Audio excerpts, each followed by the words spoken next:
Hello, I'm James Henry. I'm a full-time scriptwriter based in Penryn. I've been full-time for about 10 years. I started off writing Bob the Builder and Smack the Pony.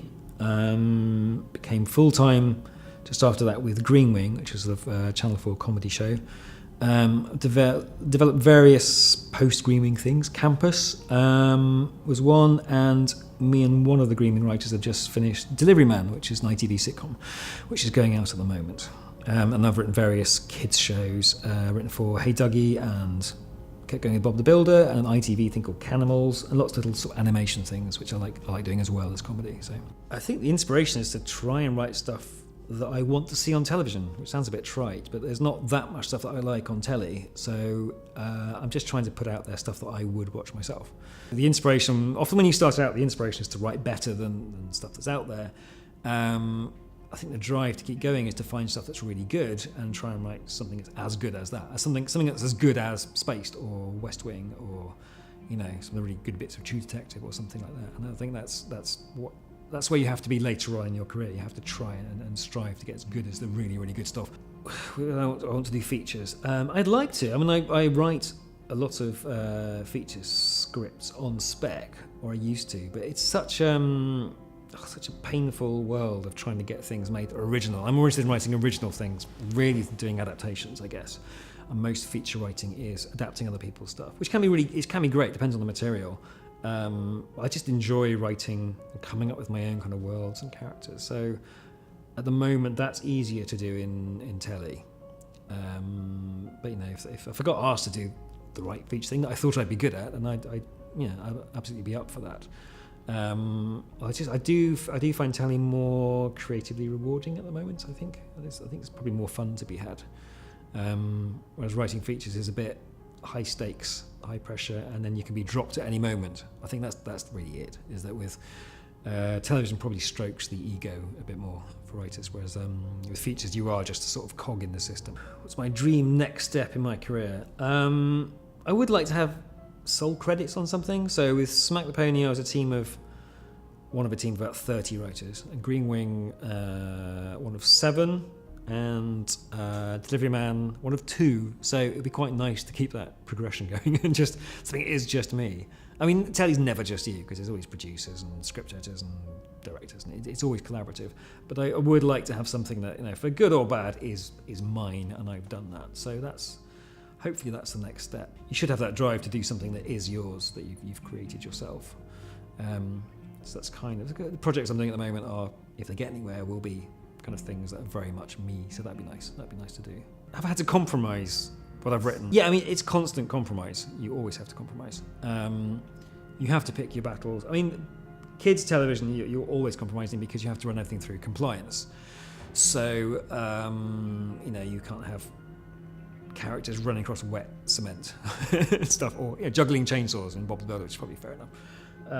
But there's kind of swearing issues as well. So you're constantly negotiating. If you have like the F word there, can you justify the C word a bit later on? I mean, Delivery Man, we're having all sorts of quite funny stuff because there's quite rude words being used in Delivery Man.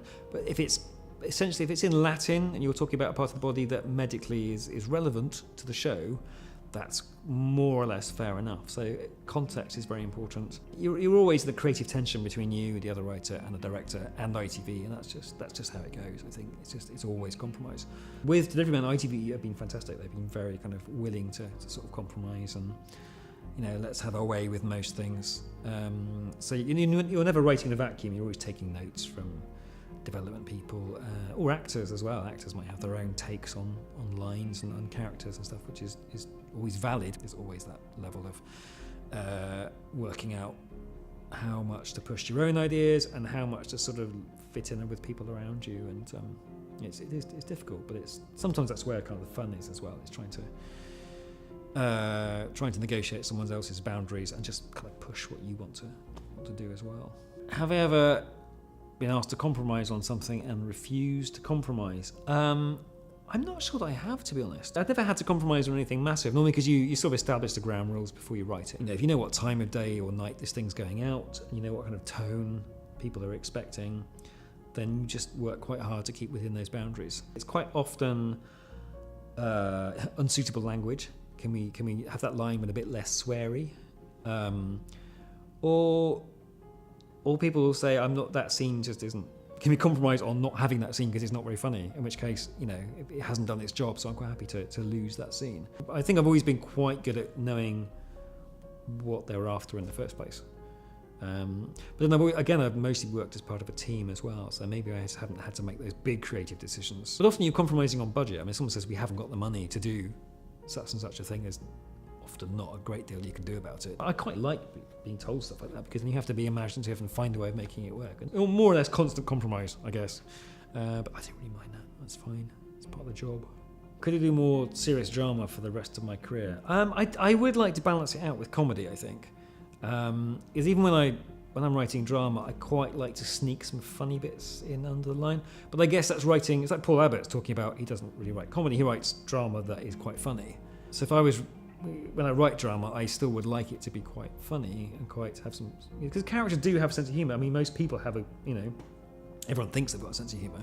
But if nothing else, when you drop away the humour, the serious bits feel so much more serious. So, you can sort of slide things up and down a little bit. Being based in Cornwall is a bit of a challenge. It's not such a big deal with drama, because if you're writing a drama project, you really just meet with the producers every 2 or 3 months or something. Comedy is much more organic. And I've had to turn down a couple of jobs recently because I'd need to be up in London the whole time to be available for the process of improvisation. What I tend to do is go up to London about twice a month. I'll go up to London on the sleeper, pack in 2 days and come back on the sleeper again. So it's quite intensive, but it's nice. I think it works really well because I think I have a slightly more distinctive voice from not being in London. But in a weird way, it has a sort of artificial scarcity. So my agent can say, James is in town in London for some meetings, so you have to rush, and if you want to meet James, you have to do it now on this day. So that's quite good. People know they can't just get you up at half an hour's notice. That's kind of makes you slightly more valuable, I think.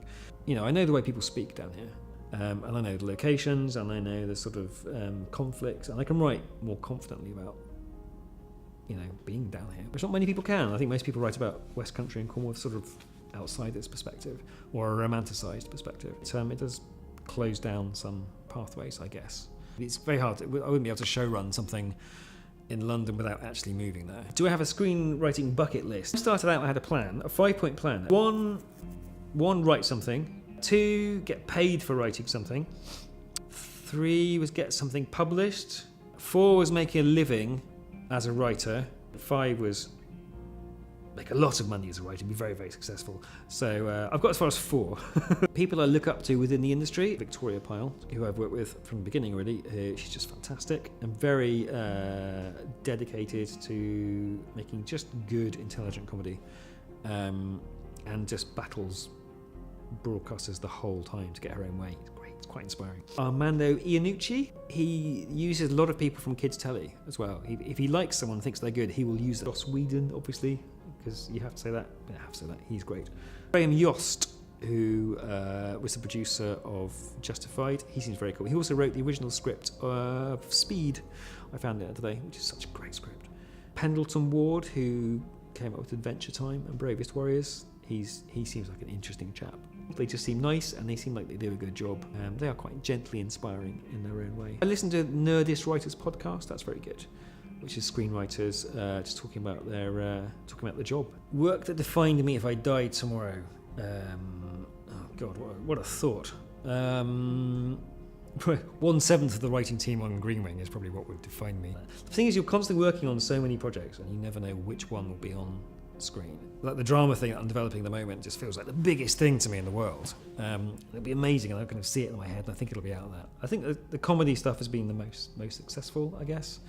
It's quite nice. It's quite nice to be a comedy writer. I think what's nice is that looking at my CV, it has got a thread running through it of it's got Smack the Pony, Green Wing Campus and Delivery Man, and I think there's a nice kind of consistency in that. You can see all those shows kind of fitting together. So maybe a tiny DVD box set of those things.